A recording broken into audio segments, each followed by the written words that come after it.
Another slow start to the Boston Celtics as they fall in blowout fashion to the San Antonio Spurs here at TD Garden. My name's Sierra Goodwill, here with Josue Pavon and Jimmy Toscano. What's up, guys? Slow starts have plagued this team ever since Christmas Day, really. They've gotten away with it against some subpar teams, but the last two games against the Wizards and the Spurs, it's come back to bit them. They haven't been able to dig themselves out from an early hole. Down 20-plus in the first quarter. What's going wrong with this team right now?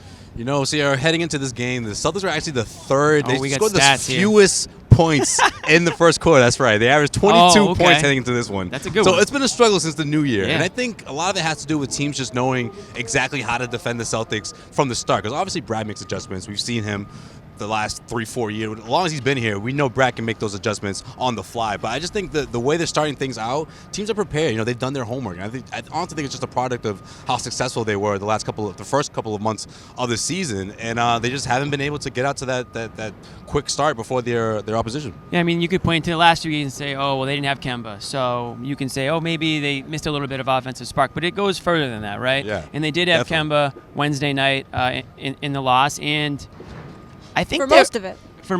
We'll get to that, yeah. For most of it. To start, they had him. And I think a part of it, and it might seem like an easy, but I think there's a piece of it is like playing down to your opponent a little bit, not getting up. So, like, for example, you're playing the Wizards and they don't have Bradley Beal, and you think the Wizards are just going to roll over and die, so maybe you don't come out firing as you normally would. You got the Spurs coming in, home game. You think, okay, well, we play well at home. The Spurs aren't a great road team, and the Spurs kill them right off the bat. I mean, it was like 23-3 or something like that to start.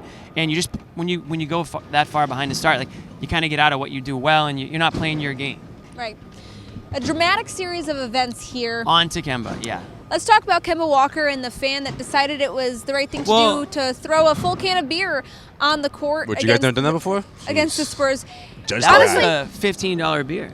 Oh my gosh, what a waste. But really, Kemba Walker was mad at the refs for not getting the foul call. He thought said he got some a hurtful to things, the face. probably. Yeah. Sure, he swore at the ref, obviously warranted that first technical foul. The second technical foul seemed to come pretty quickly. He got ejected from the game. Did you think that second foul call was a little premature because Brad Stevens did, which got him teed up, and then the whole series of events with the beer on the court? It was a whole debacle. The fans obviously didn't think it was fair. No. Yeah, I don't think it was fair. And I was kind of surprised that Kemba Walker sort of was kind of like laughing about it. And that's not a knock on Kemba. I just feel like he didn't deserve it. And if he was laughing about it, it's almost as if, well, did you say something that you shouldn't have? Or I don't know. But obviously, he was asked that. He said that he didn't get personal.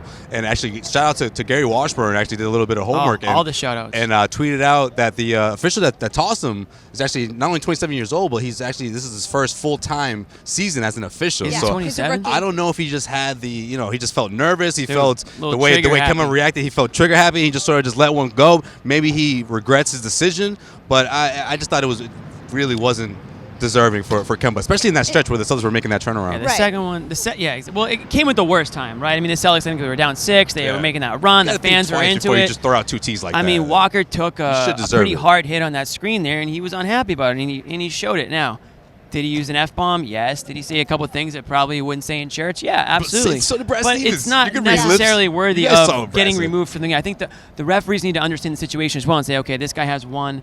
I'm going to let him say what he wants. He's not happy with the missed call there, but I'm not going to toss him for it. And you also have to look at the track record of the player. Kemba Walker's not a guy who gets tossed out of games. Kemba Walker doesn't have a bad rep in He's this not league. Draymond Green or something. You know what I mean? This is why I think that the rookie ref situation might have come into play. Like you said, also tempers might have been a little flared up for Kemba as well because of the point in the game when it occurred. It seemed like the Celtics had all the momentum in the world. Not only was he mad that he didn't get the foul call, but then his teammate Daniel Tice got called for a foul. So it was a series of unfortunate events that just the fans, it boiled over in the stands, and the beer came flying, and apparently the fan got arrested after the game, which I'm wondering, should the referee have been arrested after the game as well? I don't think so, Jimmy. No, okay. But I'm sure a lot of those fans feel the same way, though. This Garden Report is brought to you by CBS Sports HQ. He's a juvie, so I guess it wouldn't really... The brand new streaming sports news network, no logins or signups required. Just download the CBS Sports app and watch CBS Sports HQ today. For all the rest of our Celtics content, head to our website at clnsmedia.com and subscribe to our YouTube channel at CLNS Media.